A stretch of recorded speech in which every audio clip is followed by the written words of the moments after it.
15 years ago today, Lafayette was the site of a domestic terrorism attack. August 2nd, 1998 came almost exactly halfway between two other notable incidents. The Oklahoma City bombing in 1995 was still fresh on everyone's minds. September 11th would come 37 months later. Last night, News 18's Dan Klein reviewed the case of the attempted bombing of the Tippecanoe County Courthouse. And tonight on the anniversary, Dan looks at how security measures have changed and how those who oppose those changes have a different outlook today. The Tippecanoe County Courthouse looked the same in 1998, at least from the outside. But soon after, someone drove a truck loaded with an improvised explosive device through the 4th Street entrance August 2nd, things changed. The fire caused more than $217,000 worth of damage. Today, there's no remnant of what happened in 1998 near the magistrate's courtroom. But elsewhere, signs of tightened security are clearly evident. Hundreds of members of the public come through a single door, go through a metal detector, monitored all the while by security cameras. In the aftermath of 9/11, other communities started doing and started looking at security differently.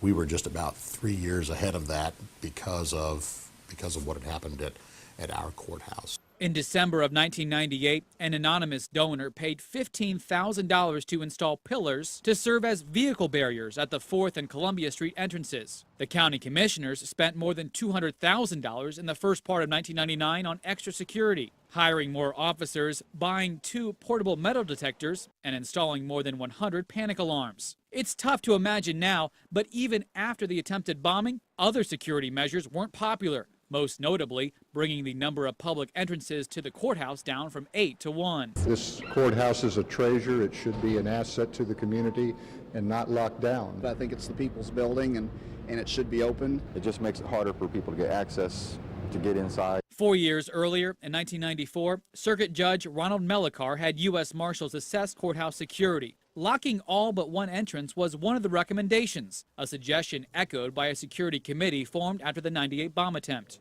2 years later, on August 30th of 2000, 3 months after another bomb threat was called in, Melikar issued a judicial mandate requiring all doors except one be locked. It's right in my head, I think, and it's right in my heart. And the latter is more important.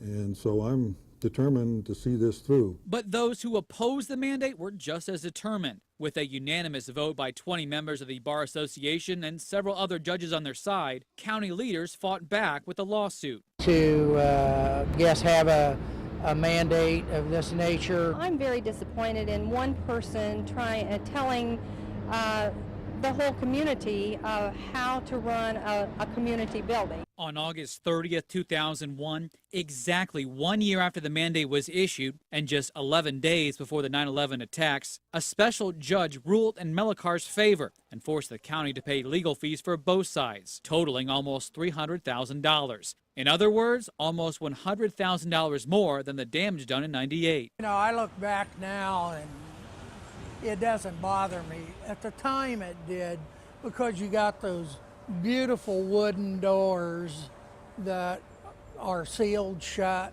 never used. Within a year after the 98 incident, security staff more than doubled, from 3 up to 7. Sheriff Tracy Brown says it even rose to 13 at one time because of increased needs. But now with extra cameras and technology, staff is back down to 8.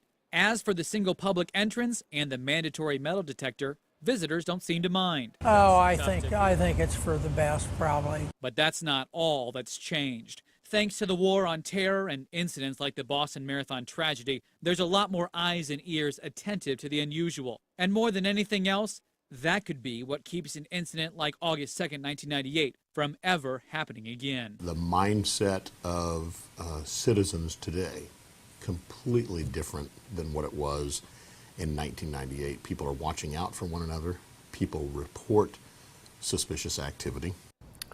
Former Judge Ron Melikar declined to be interviewed for this story. Again, if you have any information about the attempted courthouse bombing 15 years ago, you're urged to call the Sheriff's Office or the anonymous We Tip hotline at 1-800-78-CRIME.